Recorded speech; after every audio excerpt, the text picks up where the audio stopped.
Hey team, Katie here from Equestrian Movement. We are doing part 2 of our planathon, and I'm just going to share with you our workbook. And I'm also going to check that this is streaming into the group properly. So the really fun thing about this is that I'm useless at computers. So hopefully my computer doesn't mute me, and I also won't be able to see your comments while I'm sharing the workbook. So fingers crossed this all goes the way that I'm hoping it to go. I've just got this set up on my phone so I can double check things are working and we can get started. I got my little unicorn mug of coffee. I'm feeling really excited to work through this with you guys. I love dreaming big and I love planning goals. I think that is even more satisfying than actually achieving them. Okay, so if you're in here, say hi. If you're watching the replay, say hashtag replay in the comments. Would love to know who's working through these with me. They are big.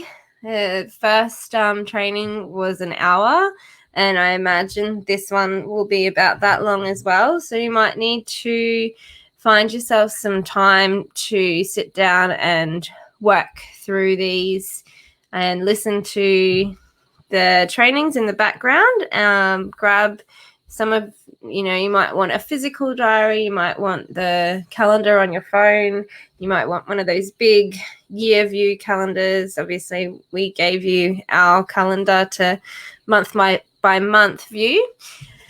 So we love calendars, we love planning, and we love setting goals and making them happen. So let's get this started. So goal setting and achieving. So we're going to try and set some achievable goals, but also have adjustable goalposts. So the first thing that we're going to talk about is what's called goal casting. And so this is where you dream big. So you don't want to put limitations on yourself. You don't want to think about what you weren't able to achieve in the past, and therefore means that you're not going to be able to achieve it in the future. When we're talking about goal casting, it's about locking in a solid thing that you're trying to work towards, and you want to think about it like a target and every time you put an effort in towards that goal, it's like shooting that arrow.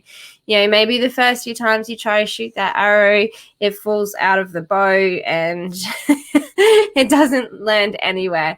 But by having that target, you have something to keep aiming for and shooting for, and it is in the process of that continual try and that continual effort that you learn and you get closer. Maybe you want to get an instructor to help you set yourself up better and whatnot, but you need to have something that you can keep shooting for. These goals may change along the way, like if you're starting to implement them, and we'll go into it if they're not aligning with your values like we were talking about last week, or maybe you discover that the thing that you want to do with your horse is not necessarily the thing that your horse wants to do. You might have health challenges come up, your horse might have health challenges come up. So the goal isn't set in stone, it's just a target for you to keep aiming for and reviewing as you practice shooting for it. So a couple of rules that we like to ride by just to help stay aligned with our values when we're working towards these goals is to finish on a positive note, feeling like you could have done more. Reward for effort, don't drill for perfection. And just, keep in mind that your horse's purpose in this life is not for you to ride it. Horses are one of the few animals that we feel like they're not living up to their full potential if we're not sitting on their back. There's plenty of things we can do on the ground to keep them emotionally and mentally engaged and physically active. We don't need to be sitting on them if those actions that lead you to sit on them do not align with the values of first do no harm, make sure that learning feels good, and make sure that movement feels good. So just, when you're feeling the pressure, if you've got people telling you that you should be on your horse riding it by now, just push them through it. Just remember, it's not your horse's purpose in this life for you to ride it, and that we can support you in getting to that. If that's your big goal, is to sit on your horse, and you're finding that there's things that are coming up along the way, we can definitely support you in that process of getting you there. But it's not the be all and the end all. So you can go back and read through that at your leisure. So the purpose of goal casting is to dream outrageously.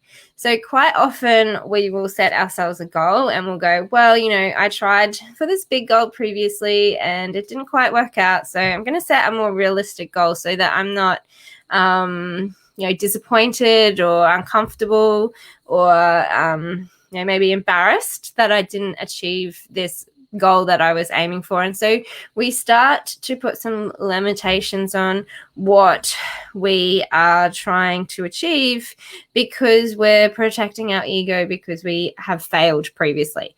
But that's the whole point of goal casting and working and striving towards the goal, is that you fail and you fail and you fail and you fail and you fail and you fail. And it is in the fails that you learn and you adjust and you try again.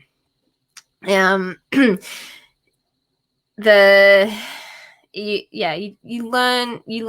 what you want to be doing when things aren't going the way that you want to be going, and it doesn't mean that you quit. It means that you back off what you are hoping that you can achieve. It just means that you keep re-strategizing how you're going to get there, what worked, what didn't work, where do you need help, those kinds of things that can help us just keep realigning to that goal. But sometimes it does mean that you do adjust the goal. So especially as adults, we get really good at going, best not to have such a big goal and it be unachievable. And we get really good at limiting our expectations of what an achievable goal looks like. If you think about, when you're a kid, you dreamed about, I dreamed about talking to horses, and so I'm getting pretty close. They're not going to have a full conversation like I had in my dreams, but at least there is some conversation happening.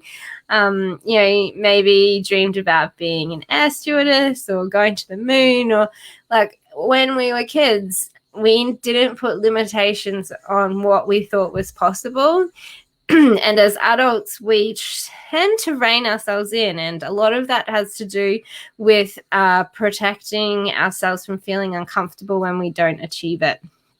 So this is the opportunity to just, if you're putting limitations on what you think is possible because of finances or experience or, limitations due to your property or whatnot, just all limitations out the window.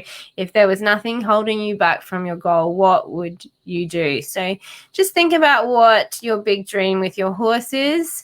What do you want from riding for yourself and for your horse? And if you didn't have any obstacles in achieving that dream, how would it change? How would the dream change if you weren't limiting what you thought was possible? And what could you achieve? So just, these, when we're doing our goal casting exercises, you just kind of want to take yourself away from people. Maybe this is a really perfect exercise to put your headphones in and listen to this, head down to your horse and just do some journaling and just see if the words start spilling out of you. What would you dream to be possible? And so one of the things that I have learned in the years of practicing, setting, and working towards goals is that don't limit yourself with the how, because we can't predict how these goals are going to come about. We can, as we mature, we can kind of see the pathway that might make it achievable, but there's always chance. And so we want to keep our eyes open to opportunity, keep focused on the goal, and let life sort out the how. As soon as we start, going, okay, this is my goal. Now, how do I do it? It's in the how that we start limiting ourselves, because sometimes the way that we see forward to that goal in itself is limiting. We might feel like we don't have the resources. But there is always the potential for opportunity, and there's always the potential for something unknown to happen that can just, shift us out of that place that we're stuck. And then we're magically at that goal, and we're like, wow, I would never have even anticipated that this was possible because of this. And then life presented this opportunity, which meant that I could skip that whole block and I could get to this goal. So try not to get too stuck in the how. Just start, throwing out there what you would love to achieve. If success was inevitable, what would your goals look like? So your breakthrough is outside of your comfort zone. I also think that the breakthrough is on the other side of the breakdown. Because that's where our comfort zone is, and we push through it. We have a little breakdown, and then we have a breakthrough. So we have to get a little uncomfortable when we are going for these big goals. They should feel scary if you're, aiming big, because it feels hard. It feels unachievable, and it should feel scary, but it should also excite you. If it's not exciting you, then you want to have a little reflect and figure out why. Excitement and anxiety are very similar emotions, and they are often confused as well. So you might actually be excited and it feels like anxiety, because sometimes, a lot of the time, when we're reaching for these big goals, there is an associated fear of what if I can't do it? But you really want to think about, worst case scenario, what happens if I don't achieve it? I just don't achieve it. You can always work towards that goal. You can just keep shooting that arrow towards that target. And it's the process, it's the learning that goes into getting yourself closer to that target each time that is the purpose of this goal, not the actual achievement of the goal itself. While that is ideal, it's the process of aiming for the target, shooting, and then reflecting on how it lands. Aiming for the target, shooting, and then reflecting on how it lands.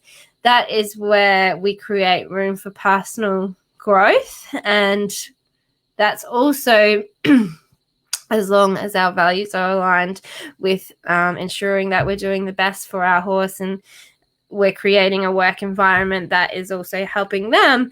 It's in that process that we also create a horse that is more well-rounded, I think is a good way to put it. A horse that, has emotional resilience, has the ability to learn and cue in new aids, and has a physical condition for the athleticism required for that goal that you're working towards. So we can pick out, these goals, and we can start with an easy goal. It's always good to put some easy goals in there, get some quick wins, and then we can have a little happy dance and feel good about achieving our goals. That helps to keep us motivated towards the harder ones. So what's your middle of the range goal, your stretch goal? That would be something like, my goal for Fitty is to be on his back and to ride him. But in the process of that, I want him to ask me to be on his back.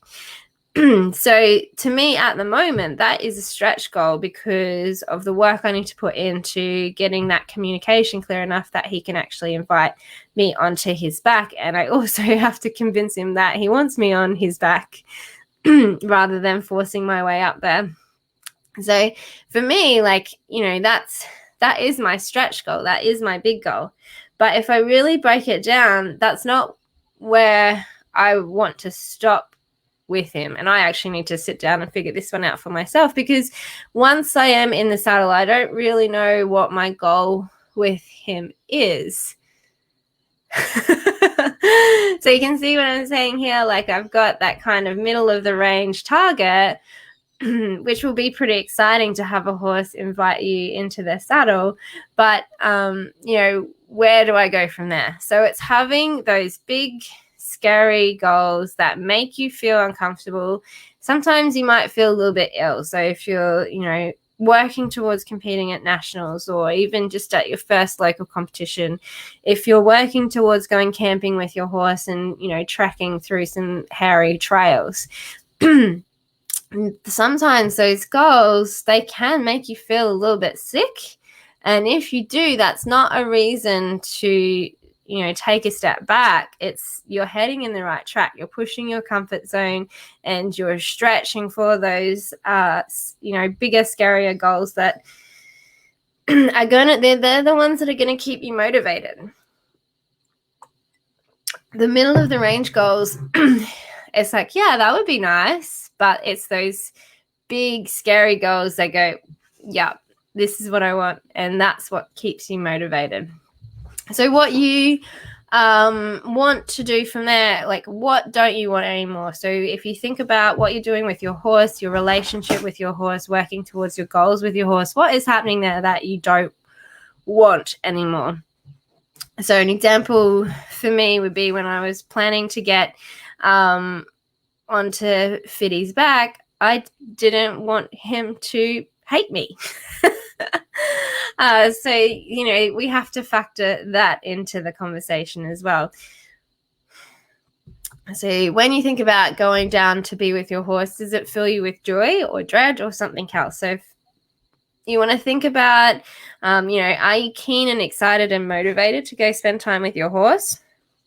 Or is the idea of being with your horse making you feel, uncomfortable feelings of disappointment? You don't want to go down there because you're dreading what it's going to be like. So just start identifying what that experience of being with your horse feels like. And then if you can, just see if you can figure out why. Is it because every time you go and work with your horse, it turns into an argument? Or do they have big behaviors that you are scared of handling? So just identifying those. But also if you're going, like, if the idea of spending time with your horse fills you with joy, ask why, because that is a really good indication of what your goals with your horse should look like. Because when we're aiming for these goals, we want to be aiming for goals that make us happy and get us excited and light us up and fill us with joy. And so if the reason why being with your horse fills you with joy is, say, for instance, because they fill your emotional cup, but then your goal is to get out and compete, and being outside the barn stresses your horse, then the part of the time that you're spending with your horse that creates joy and your goals aren't aligning there. So you want to figure out how you can create a way of getting your horse exposed to environments outside of the barn without them getting stressed, so that you can still enjoy being with your horse. I hope that all kind of makes sense. Would love to hear what you think on that one. So if you've identified an aspect of working with your horse that fills you with a negative emotion like dread, frustration, or resentment, or any other emotion that you can feel, what would your time with your horse look like if that didn't exist? So I honestly didn't believe that I could spend time with Fiddy without being frustrated, because we would both just get frustrated with each other, and there'd be that friction there.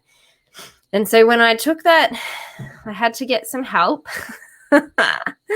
Our friend in the group, Jane, is really good at helping us work through stuck emotions. And so I got to the point where I was able to look at Fiddy and feel love. And part of feeling that emotion, it also changes your body language, it changes your facial expression.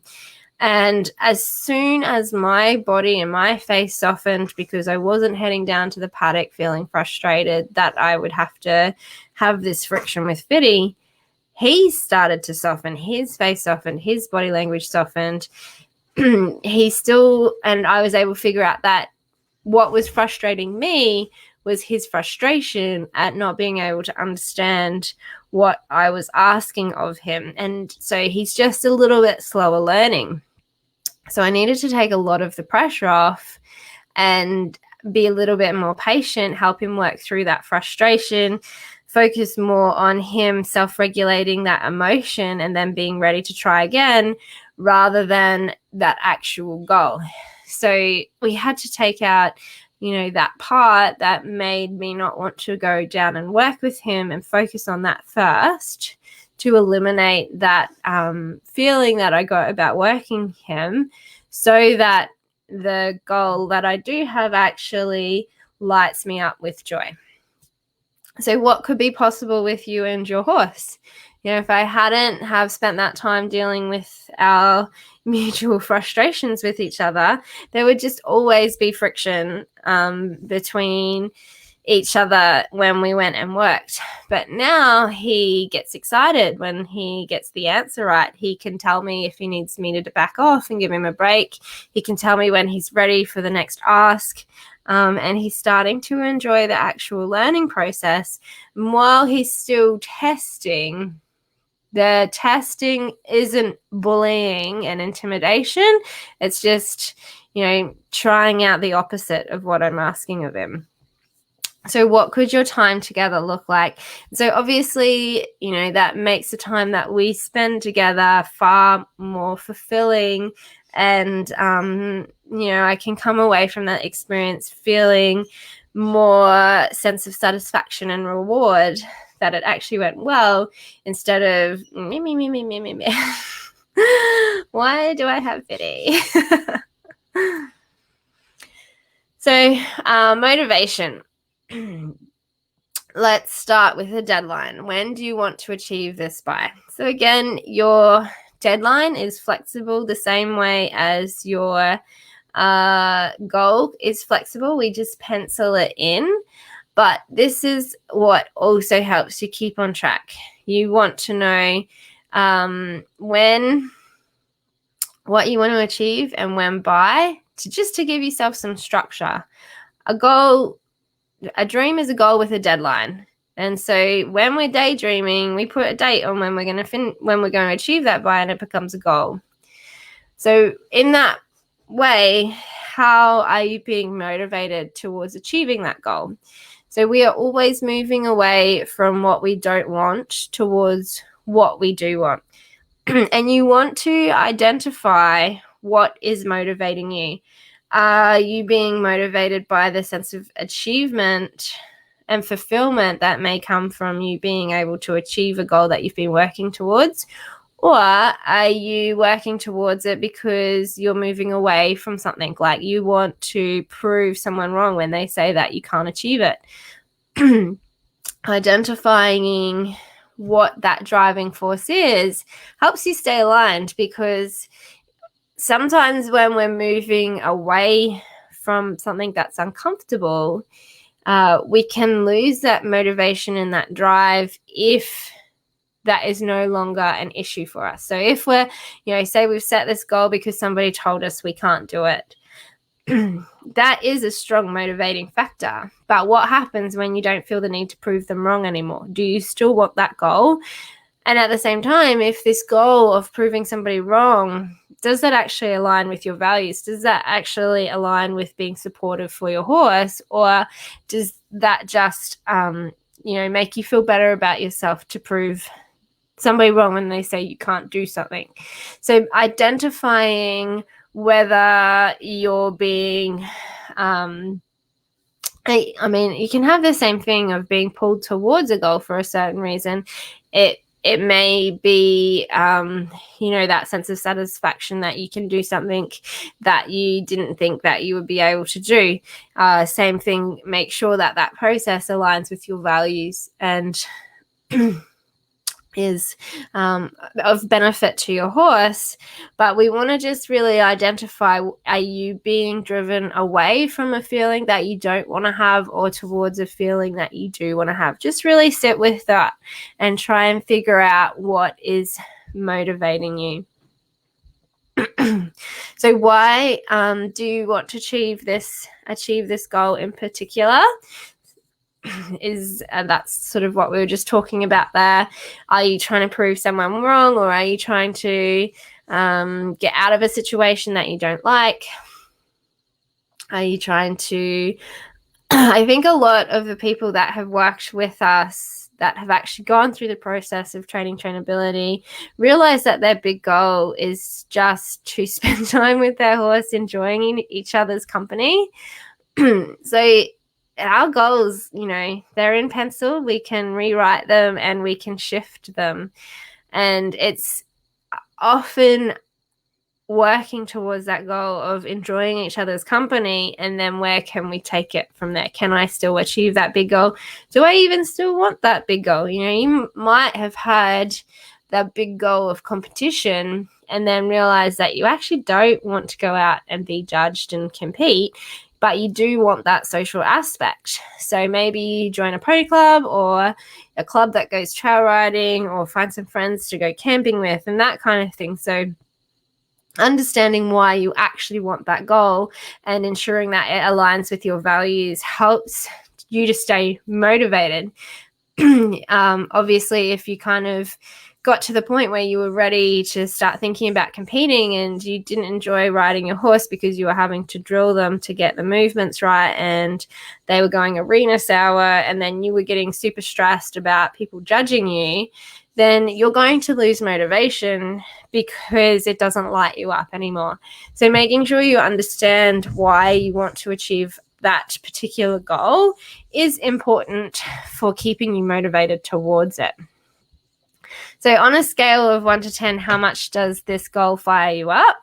And how much on a scale of 1 to 10, how challenging do you think this goal is? There's a couple of little errors in my writing there. Sorry. So you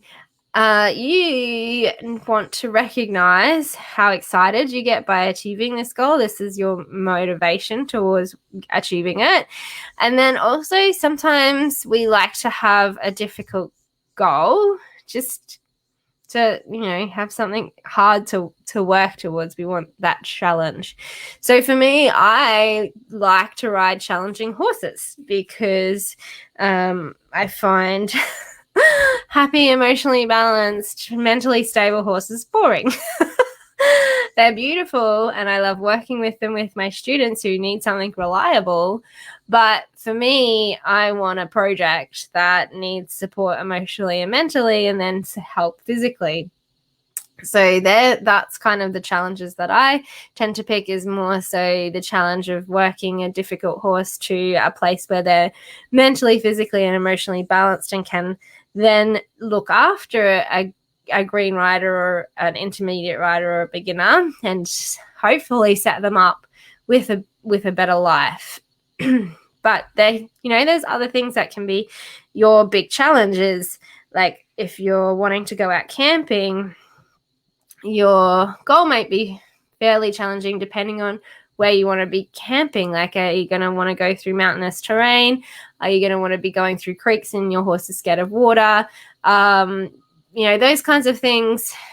You don't have to have a challenging goal. You can have, a 2 on that scale, and it just means that you don't need to be as fired up about achieving it.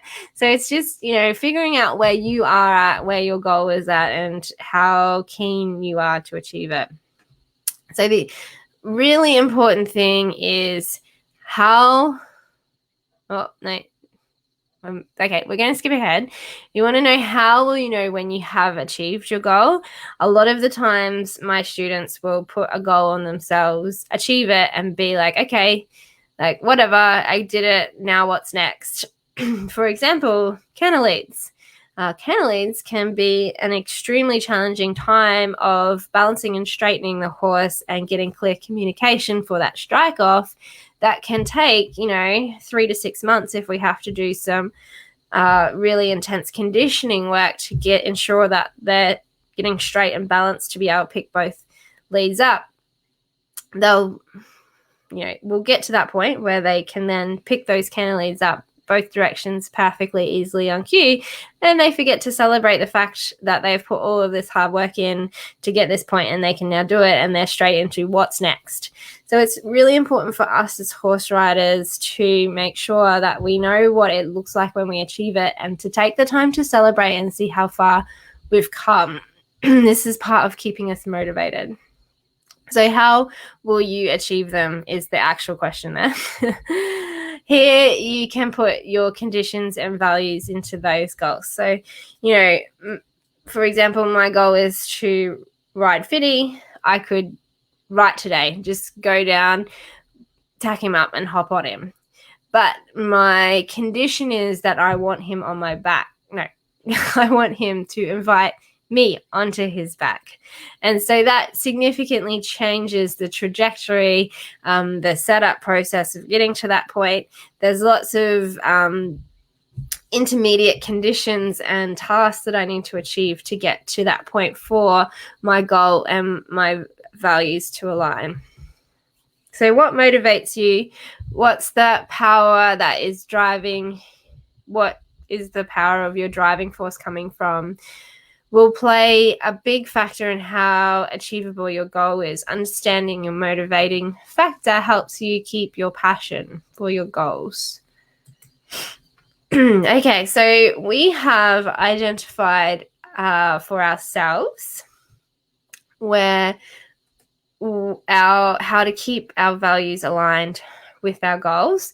These are ours. They don't have to be yours, but I feel like if you're here with us, they probably are. And identifying how well you're focusing on them in your training will identify how motivated you are towards achieving your goals, because it will mean that your values and your goals are aligning. We are happy for you to put in others or adjust them as you see fit, but this is our breakdown.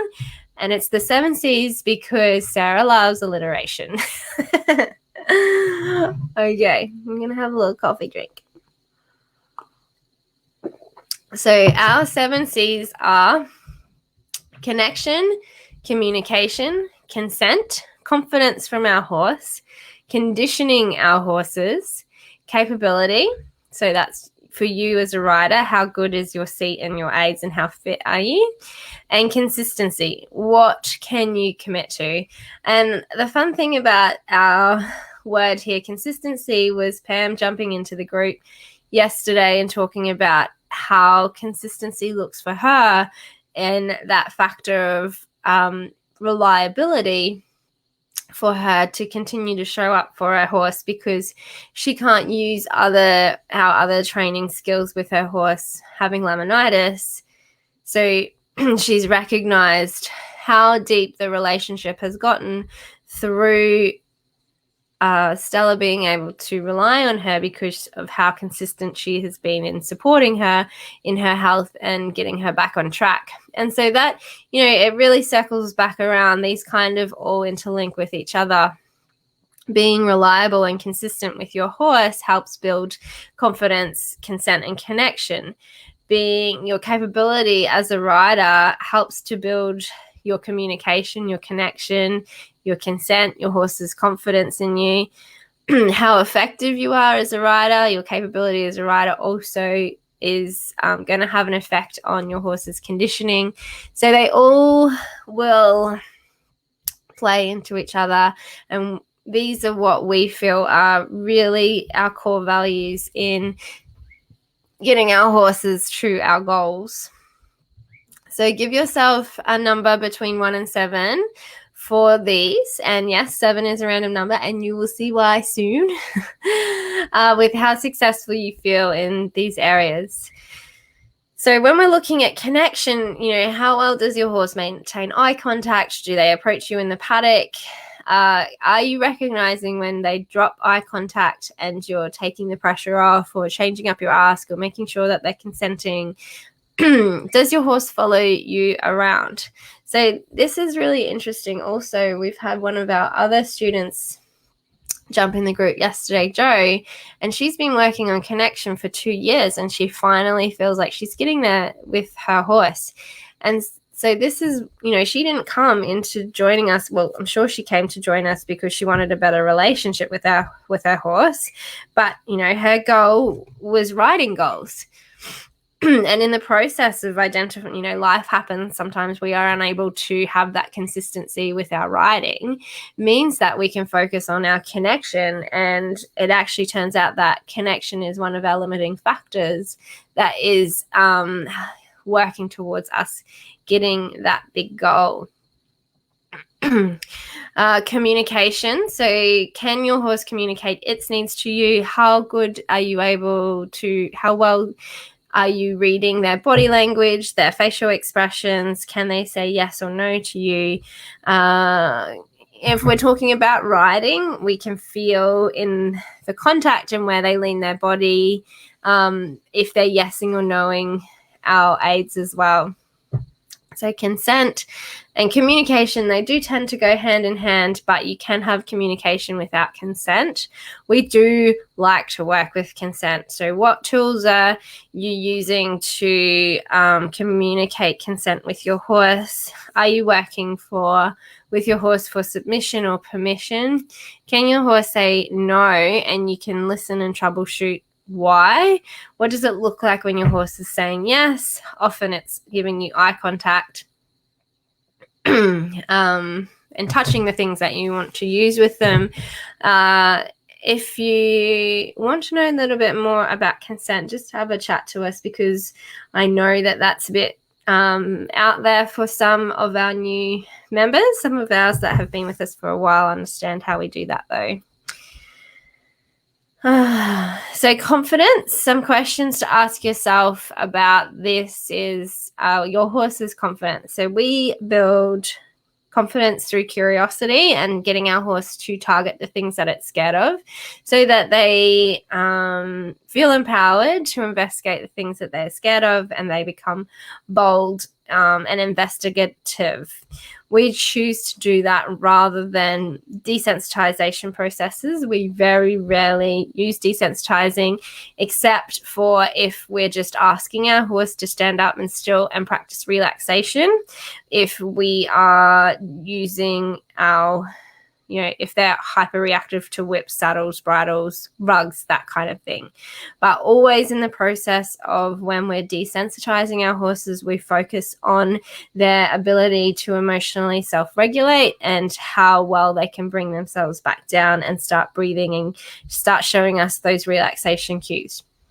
If, again, you are new to our group, we have a section up in the units. If you look at the top of the group, there's a unit section about doing our breathing and relaxation with our horses and what some relaxation cues with our horses look like. And so when we are working on confidence with our horses, it's their ability to take themselves out of that fight, flight, or freeze state and engage in the thing that is scaring them, or the tool that we want to work with and whatnot. We have our episode today going out. It's Thursday, beginning of February. Couldn't tell you the day, to be honest. And we are talking about how the work that we can do with our horses can accidentally shut them down or develop to learned helplessness, especially if they're experiencing pain throughout the process. And so I go a little bit into how to build confidence as well. We also have our teaching confidence through curiosity mini course. I'm pretty sure we have that as a mini course. So if you give yourself a low rating on that one, we've got some tools for you. So how well does your horse self-regulate emotions? Are they bold and curious or scared and flighty? If they find something scary, how do they handle it? Do they start spinning like a kite on a string? Do they try to attack it? That is a personality type in itself. Or do they know how to self-regulate and go, hey, my handler, my owner, my trainer is not worried about it, so I don't need to be worried about it, which is, where we try to get to, unless when we're out, we've got a pack of dogs that are trying to have a go, then I'm quite happy for my horses to get aggressive and chase the dogs away. Hasn't happened to me yet, but Viddy has chased things that are scary like that, and so I'm quite happy for him to know that he can protect himself if he needs to. Conditioning. So how is your horse's developing for soundness? Oh man, I did really need to go back and edit some of my sentences here. Do you understand your training pillars and how to work your horse to them? And I just need to hide that for a sec. Where are you at with them developmentally? So this is pretty important for us. We want movement to feel good for our horses. And there are certain stages of development that our horses need to go through to be able to carry us for soundness.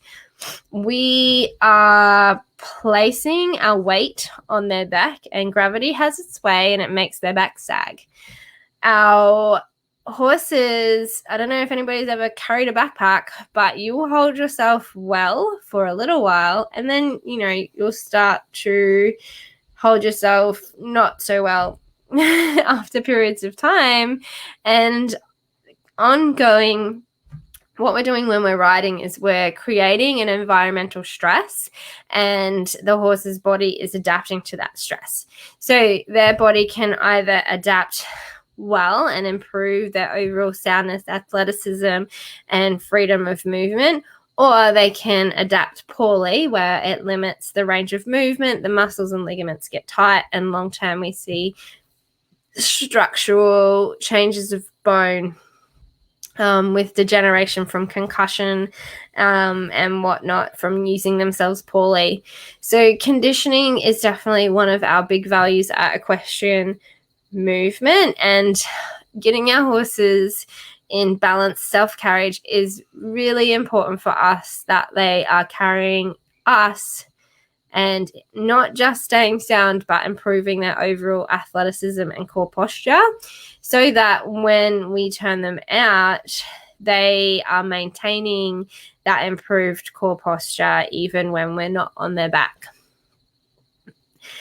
So we do have also a course for this one, which is our developing self-carriage course, which takes you through the processes, because when we first hop on a horse, they don't know how to balance themselves because we change where their center of gravity is. And so they have to relearn how to move.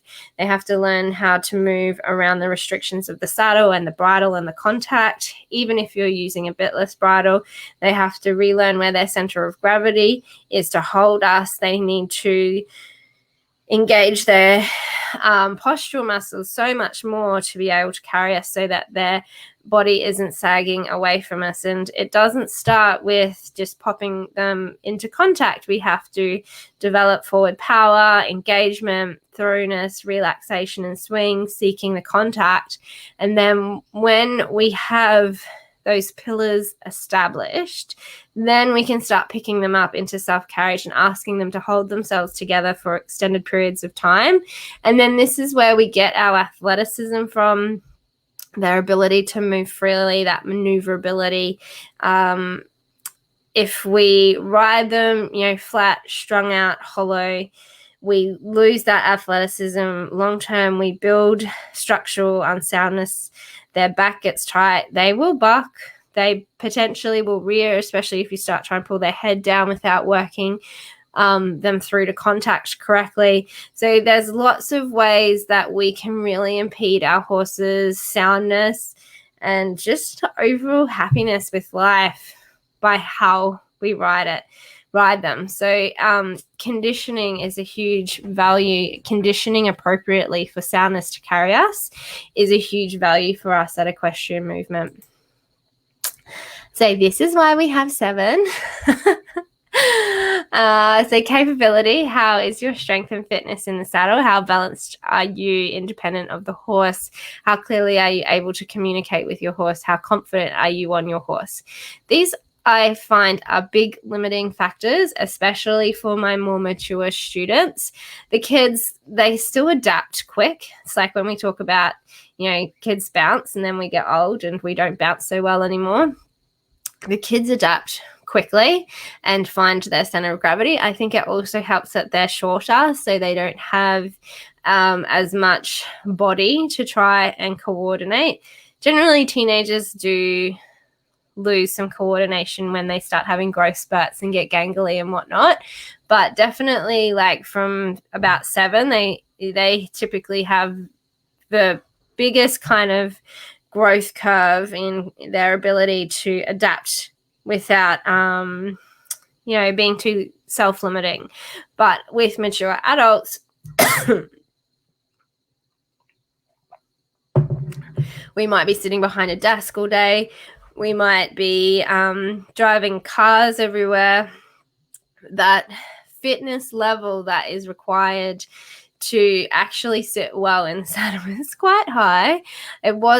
So without making this feel impossible for you, it wasn't until I was riding 7 horses a day that I felt secure in my body in the saddle. Now, that doesn't mean that you need to be riding 7 horses a day to be a capable rider, but there is a limitation in you can be the limiting factor if you are struggling with fitness. So fitness goals may need to come into account here. And consistency. So we were talking about that with also our reliability. What can you comfortably commit to your goals, both time and financially? And how well have you been able to commit to them previously? So it's all well and good to have, a really big goal and then start working towards it and realize that you don't actually have the time to be dedicating to that goal. So that's one of the reasons also why one of my goals with Fitty is groundwork is because I'm very aware how time poor I am, and there needs to be consistency in his work for him to have that level of conditioning required to carry me. And it is unfair of me to expect him to do well with carrying me if I cannot be consistent in his musculoskeletal conditioning. So that might be where you need to adjust the goals that you can commit to by how consistent you can be with them. And the same with financial, obviously just feeding them is a big commitment. And so then anything on top of it, like you might need a float to get to the campsites and whatnot that you might want to go to, or the competitions that you want to go to. So how have you been able to be consistent with give yourself a number 1 to 10 of how consistent you've been previously with the goals that you've set for yourself, so that you just have an idea. This is all about self-reflection and being honest with yourself about what you are capable of right now, and then keeping those big goals in eyesight. And then how do we then strategize the way forward? So in these little rainbows, color in that number that you gave yourself. And so by the end of it, I wonder if this function has a drawing on it. No. So let's say I'm going to give myself a 3 for connection. I'm going to give myself a 6 for communication. I'm going to give myself a 7 for consent with Fitty, because there's no doing anything with him without consent. He's also very confident, so I'm going to give him a 5 there. Conditioning, I'm going to give him a 1 because he's a paddock ornament. Capability, I'm going to give myself a 5. I'm pretty confident in myself. And then you can start to see where your limiting factors are. I need to be focusing on his conditioning. I need to be continuing our connection a little bit. I definitely would be giving myself a 2 in consistency because he is the bottom of my priorities, unfortunately, because I have a riding school, I have a business, I have a baby, and I have a family. And so some weeks the best I can do is keep him fed and spend some time with him. So definitely if I want to be taking strides towards reaching my goals with him, consistency and conditioning have to be big focuses for me. So once you color that in, this gives you a good visual of where you feel you may or may not be lacking. So from the rainbows above, what do you think is your strongest point and what do you believe is your weakest? What areas do you need to focus on? Just remember that there's no right or wrong answer. This is purely self-reflection and assessment, and we're going to dig into that a bit more. So you can use this space here to kind of journal out some of your thoughts about what we went through there. Maybe you want to add some other words into it. And other values that you've already identified for yourself. So we also talked in our first goal setting training about family being an important value. So you might need to add family in there as well. Okay, so for each of those, we've just got some journaling questions for you to break it down for yourself. Just to make sure you're not being too hard on yourself, because we love to be hard on ourselves. So be honest with yourself. Why did you give yourself a rating like that? What do you think is going well? What do you think you need to improve on?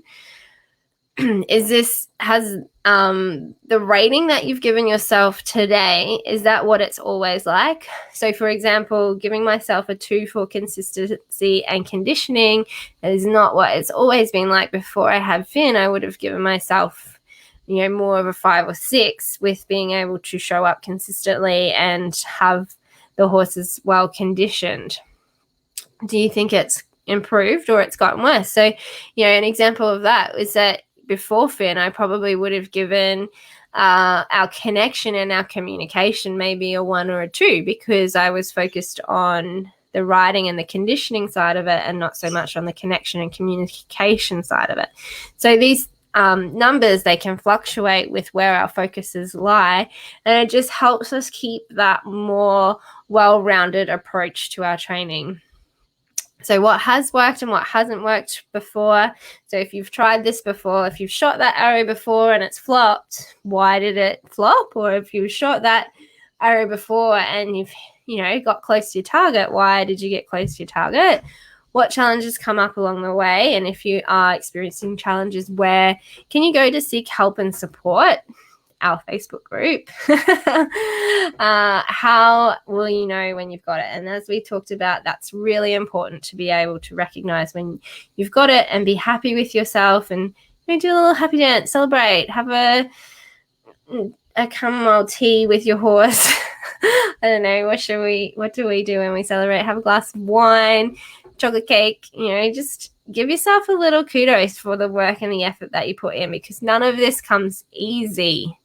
None of it. It is all work, dedication, sweat, tears, dirt, poo. It's what we do. We just love it so hard that we put ourselves through the ringer and put excessive amounts of pressure on ourselves to reach these goals. So let's celebrate them when we achieve them and not belittle yourself. So we've got that for communication, consent, confidence, conditioning, capability, consistency. So stoked I got through those words without tripping up, but now I need a drink. And now we're into our goal achievement. So as horse riders, we rarely recognize and congratulate ourselves on reaching a goal that we potentially have spent years working towards. Our Green to Self Carriage program, I spent probably 10 years on trial and error trying to figure out how to develop self carriage without forcing a horse into a frame. When I started, and this is showing my age a little bit, we didn't have the same internet resources and exposure to trainers in all over the world. And so I had to rely on our local trainers and what their values were and how they achieved their goals. And in the process, for those of you that know me, know that I got fired from my instructor for being unteachable because I wanted to achieve my goals in a way that aligned with my values, and that I had a horse that was willing, consenting, and engaging in the process, and that the riding and the exercises that we were doing were physically beneficial to the horse's overall structural soundness. And so that being my value meant that I was unteachable. It meant that she couldn't teach what she knew, because part of achieving those competition goals meant sacrificing our horse's mental, emotional, and physical well-being. So this has been a really big ongoing goal for me, and it has taken 10 years, and I'm still improving it and learning and getting closer to what I want this relationship to look like and what I want the horse's movement to look like to ensure that they're moving soundly. So we need to recognize that this might not be something that we're going to achieve in a year. And well, I can fast track it for you because I can teach you all my mistakes, but it still, takes time for the horse to get there themselves. So we need to celebrate the small wins to keep ourselves motivated, and so that we don't just come away from every training session feeling disheartened that we didn't get what we wanted from it. So as horse riders, we rarely recognize and congratulate ourselves on reaching a goal that we have potentially spent years working towards. And I see this also a lot with, people obsessed with getting their horses in a frame. Once you know how to get the horse on the bit, it's actually quite easy, but the process of learning how to do it, can take years. It's such a subtle nuance and feel that it can take a lot of rider development. And, you might be at that 5th year and all of a sudden your horse starts working in a frame. You go, oh my God, I've got it. And they'll do it for 2 seconds and you lose it. And you're like, no, I've lost it and I don't know how to get it again. You just celebrate the fact that you've got it. And then you know what a feel is. You've done it before. You can do it again. And that's the key. If you've done it before, you can do it again. And you can do it again and again and again and again. Commonly, because when we achieve our goal, we tend to have a whole new set of issues to work on once we've got it. So it then doesn't mean that we've got it. So for example, like if your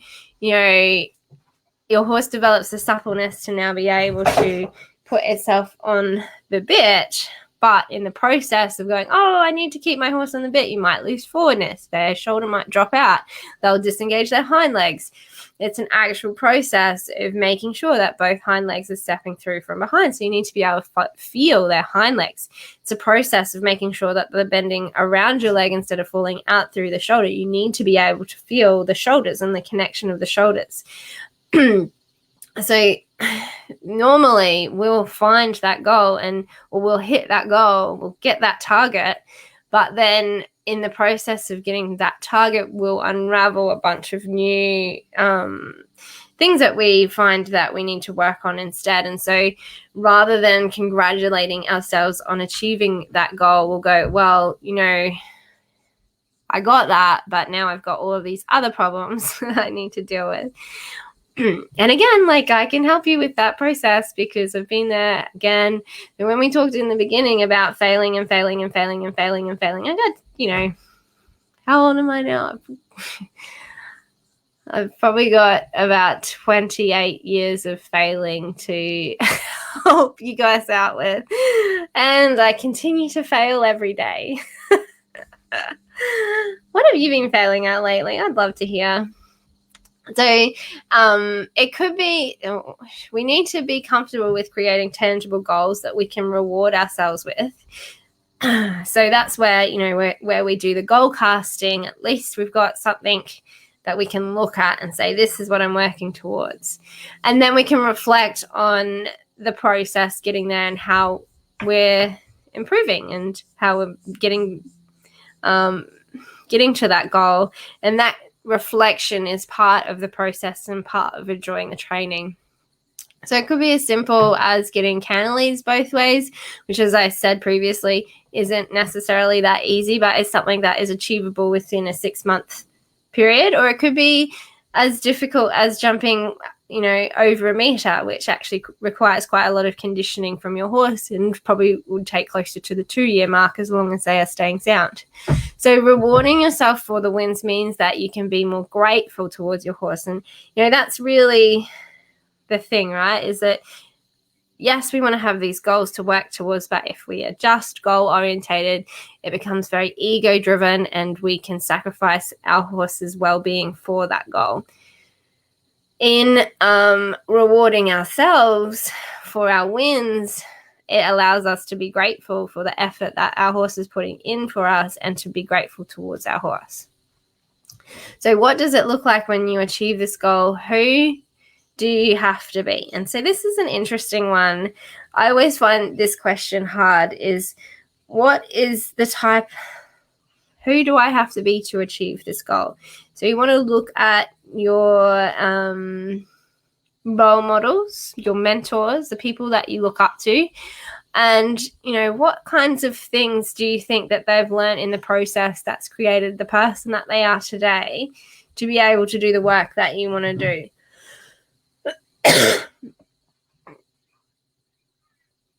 So there might be some self-reflecting there. I always find that question super hard.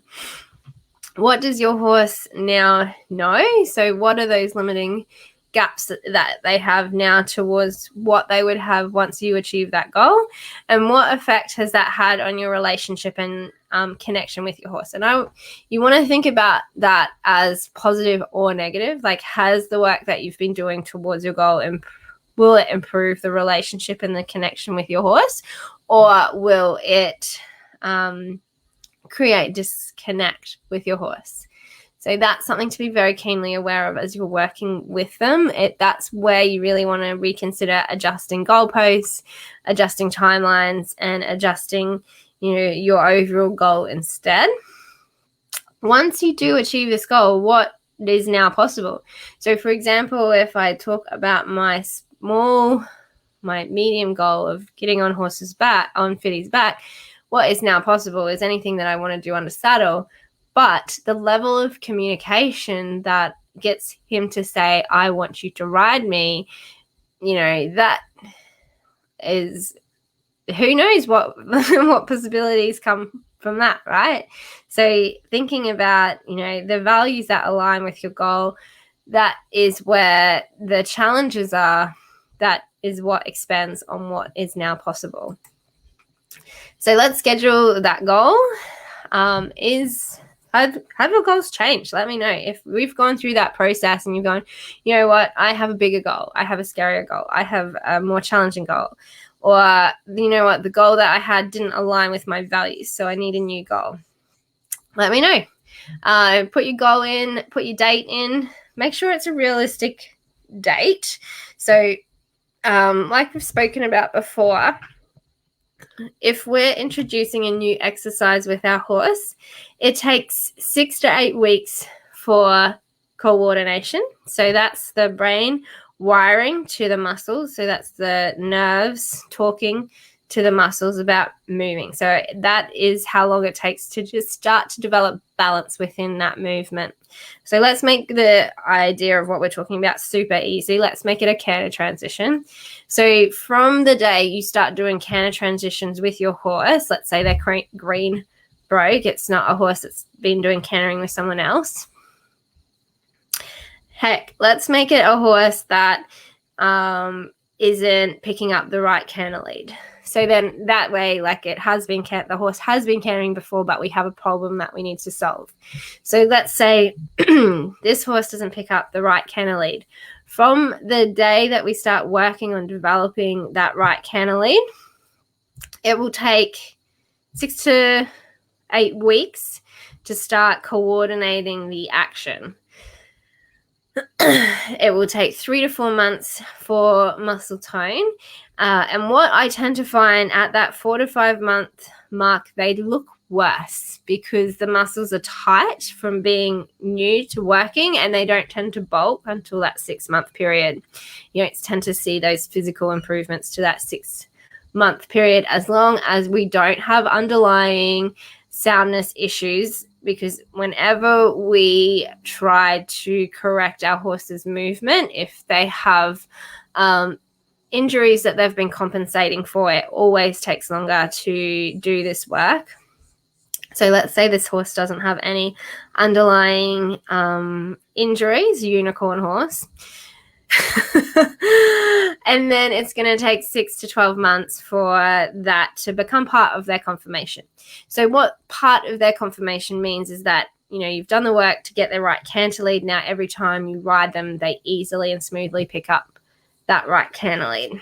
So that is how we set a date for a training goal. And if we're talking about emotional goals, you know, you want to be very fluid with that. Like for me and Fiddy, I would say that it took 8 months of us working on our connection work to start to get somewhere. And we didn't really have the breakthrough until the 10-month period. When we're cue training, the process of learning is what takes the time.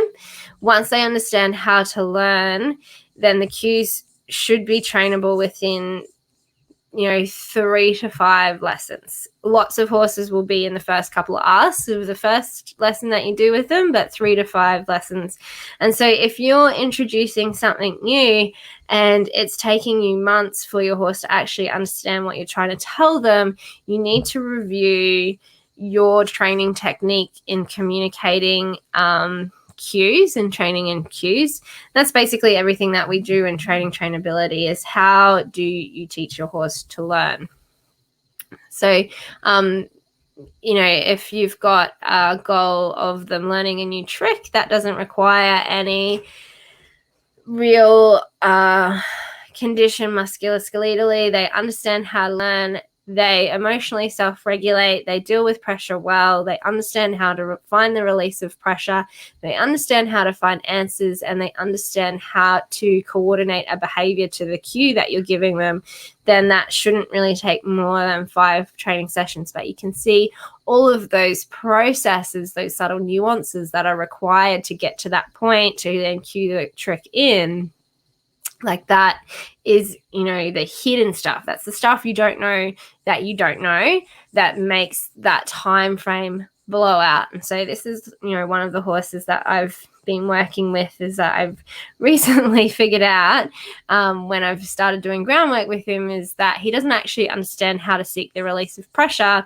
And he was just shutting down off of pressure cues. And so now when you start training new cues in, he doesn't know how to self-regulate emotionally, and so just gets stressed instead of learning. And so where I could say, okay, like I'm training a new cue and it should take me 5 days.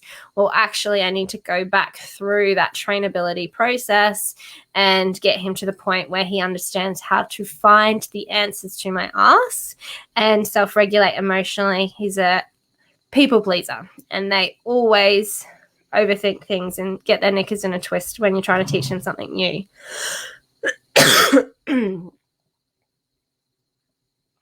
So do you have everything that you need to reach that goal? So tack, support, training, finances, tools, list them off. What do you think that you need to get this goal? So let's say we want to go camping with our horses. We need a float. We need the camping gear, we need our tack, we might need a little fence that we can attach to the float. So what kinds of things are you going to need to go on that camping trip? If you're going to start competing, you might need some support from a coach to get you to that level of competition standard. There's different things here that you want to start breaking out to see if you've got everything that you need to make that goal achievable. What kind of work do you think will prepare yourself and your horse for that goal? So, for example, if you're taking your horse camping, our trainings in hand adventures and confidence through curiosity are important prerequisites to identify if our horses are capable of investigating and being curious about the things that they're scared of instead of being spooky and running away, and teaching them boldness.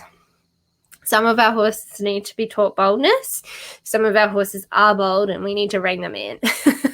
So, identifying also where your horse's personality is helps you identify where those gaps in what your horse is capable of are and where you need to focus your preparation for you and your horse's goal. So if we're talking about competition, that's what our exercises are in Green to Self-Carriage, of getting the horse to the point of self-carriage without sacrificing their structural musculoskeletal soundness to be able to hold that frame and to do those exercises at a competitive level. How often will you need to work on these exercises, and what level of fitness does your horse need to achieve this goal? So if we're doing, basic intro level dressage, 2 days a week of exercise will have them fit enough. That could be one hacking out, one working through your movements in the arena. If you are going camping, really depends on how far you want to travel each day as to how much you need to put into your horse with their physical conditioning. If you want to do your connection work, you might look at doing 20 minutes 5 days a week instead of 2 days a week for an hour. That consistency, that reliability that you're going to show up and spend time with your horse is what's going to help build the connection. So you're looking at shorter periods of time and more often than long periods of time, not very often. So being aware of what's involved with your horse getting to that point will help you with identifying if you're capable of committing that level of attention to your horse to get that goal. So from part 1, we had the calendar. So you should be able, and from that we have scheduled in important dates like birthdays, holidays, public holidays, Mother's Day, Father's Day, whatever we talked about that your values were, they should be scheduled into your calendar. And then you want to schedule in this goal that you set for yourself and that date. And so then we can loosely pencil in what your working week will look like with your horse. So if you go back to that calendar, you can see where we've put, G for groundwork, R for ridden, put in those letters for where you're going to focus. We want to see what is actually achievable on a calendar, because quite often we'll go, yeah, I can do that. Yeah, like I just have to do this many times a week. But when you actually look at your calendar, you go, oh, there's really not as much time there as I need there to be. So loosely scheduling it into your calendar, not beating yourself up when it doesn't go to plan. So that, sometimes it means that it allows you to be a little bit more realistic about what you can achieve with the time and the resources that you have available to you, which means that sometimes we just stretch that goal out a little bit further than what we originally thought. We might need to break it down into smaller bite-sized chunks.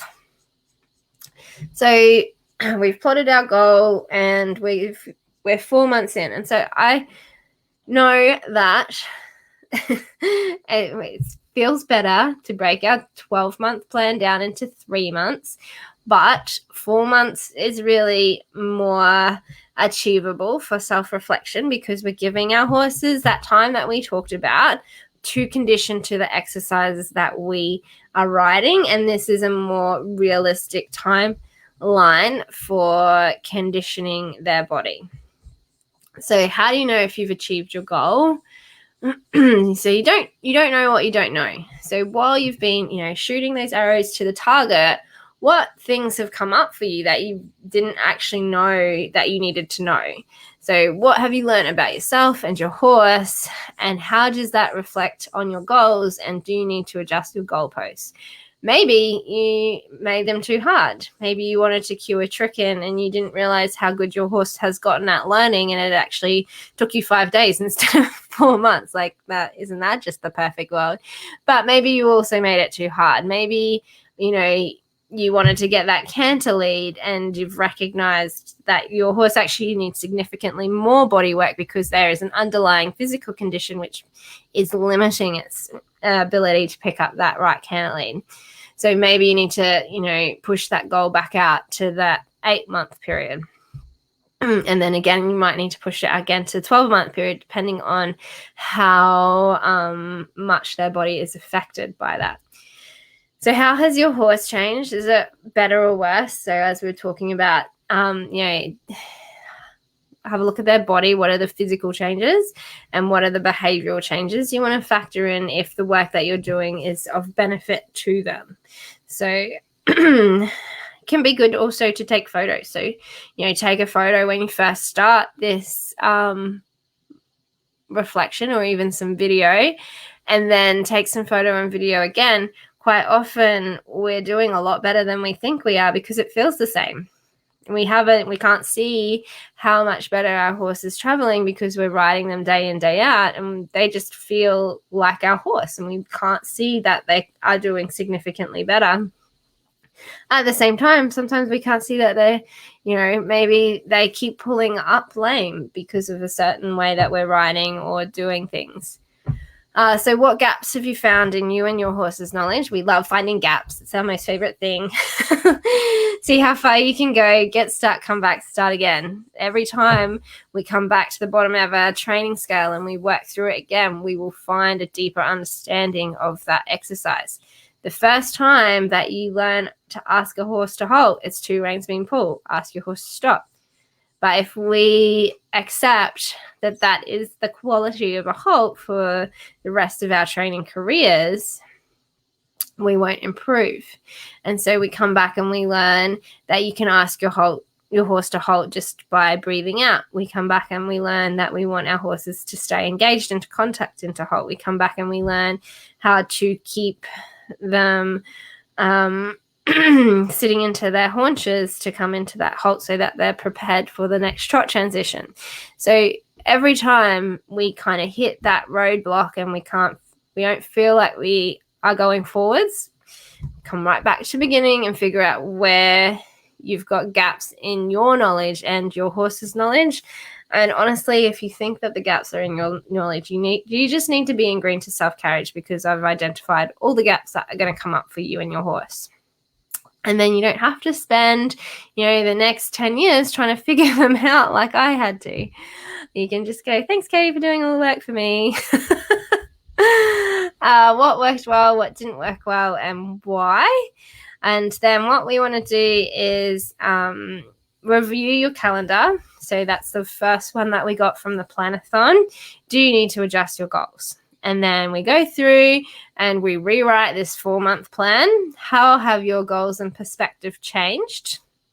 So the experience that has gotten you to this 4-month period, what has changed? Are the goals still the same? Are you still on track, or do you need to adjust your goals, or do you need to adjust why you're heading towards those goals? Did you learn, maybe you learned that you wanted to take your horse out to dressage competition and they've gone arena style because they hate being in an arena. So maybe you need to adjust your perspective and do some of your training out of the arena. And maybe part of that is that your horse needs to build confidence outside of the arena as well. And then get your diary out and start scheduling in those dates for your goals again and what your week looks like. And then you also have that opportunity of reviewing, last year we talked about what is realistic for you to achieve within a week. And so maybe you hit that 4-month period and you go to get your diary out and you realize, well, I had planned to ride 5 days a week, but that's just not realistic with all of my other commitments. I can do 3 days a week, which still is enough for my horse to achieve our goals.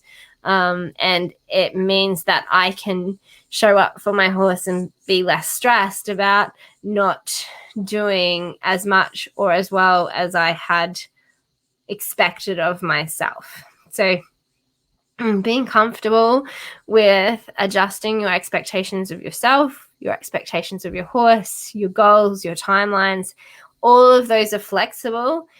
All we need is the target to aim towards. Once you've got the target to aim towards, you can then start reviewing, how possible are these expectations that I'm setting myself up with. And, maybe you can actually increase your expectations. Maybe your goal was to ride 5 days a week and you smashed it and it was easy and you love it and your horse is loving it. And that means that he's way fitter than you thought he was capable of being fit. And so now you can make those goals even bigger and you are closer to that big scary goal that we talked about to begin with. So I'm pretty sure, that's the end. And as I said, it is a big one. So most likely you'll have to sit down and spend some time on that one. An hour and 20 minutes. Sorry. But yeah, it's a big one. We had a lot to cover. Let me know what you're up to, and I would love to hear what you're working towards and what your goals are. And we'll look at our 4-month review in 4 months. Whatever February plus 4 months is. Thanks for watching. Bye.